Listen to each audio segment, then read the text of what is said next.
ముఖ్యమంత్రి గారు కానీ పిసిసి అధ్యక్షుడు కానీ దీని మీద ఆలోచన చేయాలి.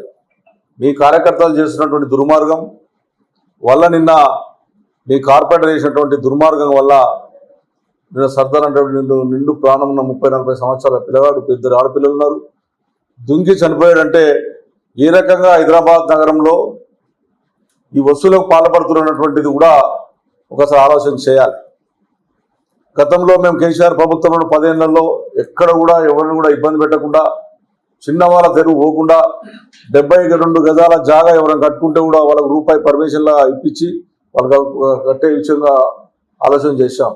కానీ ఇప్పుడు గల్లీకి ఒక లీడర్, ఎక్కడ చూసినా ప్రజావాణి పెట్టి సుమారం పెడతారు. అది ప్రజావాణి కాదు. నేను చాలాసార్లు చెప్పాను, అది ప్రజలకు సంబంధించినటువంటి వాణి కాదు. అది కాంగ్రెస్ పార్టీ కార్యకర్తల పంచుకోనికి ప్రజావాణి పెట్టారు.